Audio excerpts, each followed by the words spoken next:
కోటి మంది మహిళలను కోటీశ్వరులను చేయాలన్నదే ఇందిరమ్మ ప్రభుత్వ లక్ష్యమని రెవెన్యూ శాఖ మంత్రి పొంగులేటి శ్రీనివాసరెడ్డి అన్నారు. ఖమ్మం జిల్లా కూసుమంచిలో ఏర్పాటు చేసిన ఇందిరా మహిళా శక్తి సంబరాల్లో మంత్రి పాల్గొన్నారు. మహిళలకు వడ్డీ లేని రుణాలు, లోన్, ప్రమాద బీమా చెక్కులను పంపిణీ చేశారు.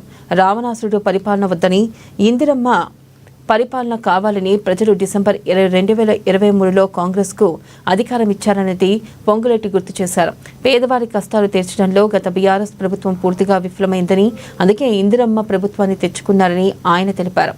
గడిచిన 18 నెలల్లో గుంటనక్కలు పన్నిన పన్నాకాలు ఛేదించుకొని ఇందిరమ్మ ప్రభుత్వం ఏం చేసిందో చెప్పాలని ఇందిరా మహిళా శక్తి సమావేశం ఏర్పాటు చేసుకున్నామని మంత్రి పొంగులేటి వివరించారు.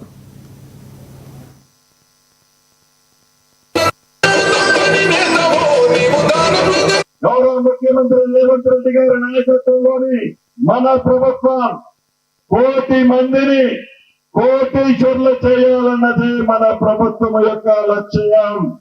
అంతేకాదు నా ఆడబిడ్డలకి మీ సంఘాల ద్వారా రైస్ మిల్లులు కానీ, పెట్రోల్ బంకులు కానీ, సోలార్ విద్యుత్ కానీ, అదే రకంగా బస్సులు మీ సంఘాల పేరుతో తీసుకొని ఆర్టీసీకి రెంట్కి ఇచ్చే విషయంలో కూడా, ఏదైతే రెసిడెన్షియల్ స్కూల్స్ కి డ్రెస్సులు కుట్టించే విషయంలో, అదే రకంగా ప్యాడీ ప్రొక్యూర్మెంట్ సెంటర్స్ మెయింటెనెన్స్ కూడా మీ సంఘాలు అంటే నా ఆడబిడ్డలు బలోపేతం చేయాలని ఇవ్వటం జరిగింది.